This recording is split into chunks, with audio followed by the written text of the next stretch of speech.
ဖြစ်စေ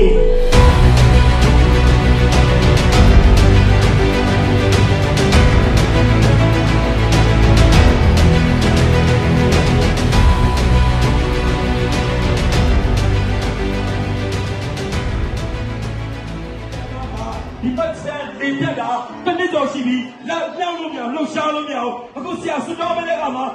လက်တပြန်လှုပ်ရှားလို့ရပြီဆရာယေရှုကလည်းချက်တဲ့လူကိုဆက်တာဖြစ်တယ်။ဒါချောင်းစီမှာ တော်ပြီအခုဒီလိုဖြစ်နေတာ။ဒါကိုယ်ဆိုတာတစ်နှစ်ကျော်ပြီဆရာတနစ်ကျော်ဒီတက်ပြီးမှမလှုပ်ရှားနိုင်ဘူးလက်ကောင်းကောင်းမရှောင်းနိုင်တာယေရှုကတော့ပြန်ချမ်းမခြင်းပေးတယ်တို့ယေရှုကလည်းဘယ်နဲ့ကောင်းတယ်လဲရှိမှာသူကတော့နော်10နှစ်လောက်ရှိပြီနားဒီဘက်ဘက်နားမကြားတာ10နှစ်လောက်ရှိပြီဒါပေမဲ့အခုဆရာဆုတောင်းပေးတဲ့ချိန်မှာသူမလုံးဝကျမ်းမာသွားပြီဖြစ်တယ်ဘုရားကတော့ကြီးပွားပါလေညာဘက်နောက်ပိတ်ထားခြင်းညာဘက်နောက်ပိတ်ထားခြင်းကျွန်တော်ပြောတာလည်းပြောကြည့်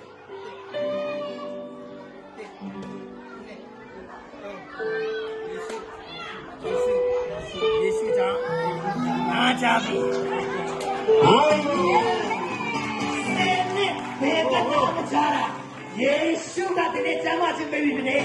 ကိုယ်လည်းဘုရားရဲ့ယေရှုကိုချီးပါရအမကနားမကြားတာနှစ်ဖက်စလုံးလေးနှစ်ရှိပြီဆရာဆုတောင်းပေးလိုက်တဲ့အခါမှာပူရှင်းဖြစ်သွားပြီးမှလုံးဝပြန်ကြားသွားပြီဖြစ်တယ်ဆရာနှစ်ဖက်လုံးပြန်စားရပြီ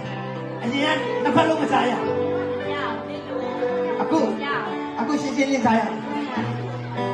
ကျွန်တော်ပြောတာလေယေရှုကြောင့်နားပြန်ကြားယေရှုကြောင့်နားနှစ်ဖက်လုံးပြန်စားရပါဟာလေလုယာဒီနေ့နားနှစ်ဖက်လုံးမစားတာယေရှုကနားပြန်စားစေပြီတို့ယေရှုကိုလက်ထုတ်တဲ့ချီးမွမ်းရစီးကိုသွေးကိုရောတာတော့ပေါ့နော်သူကခါနာတက်တက်ကိုကြည့်ပြီးတော့အမြဲတမ်းခါနာနေရဒါပေမဲ့အခုဆရာဆုတောင်းနေတဲ့ချိန်မှာဘုရားတဘိုးတော်ခံထားရတယ်ခံထားပြီးတော့ချက်ချင်းပဲသူလုံးဝပါသွားတယ်ဘယ်လောက်ကြာပြီလဲအဲ့လိုယောဂတောင်းတာ9နှစ်လောက်ရှိပြီအခုလှုပ်ရှားကြည့်ပါဦးခါမနာတော့ယေရှုကကြောက်တဲ့အသစ်ပေးပြီအာမင်ယုံကြည်ပါယေရှုကကြောက်တဲ့အသစ်ပေးပြီ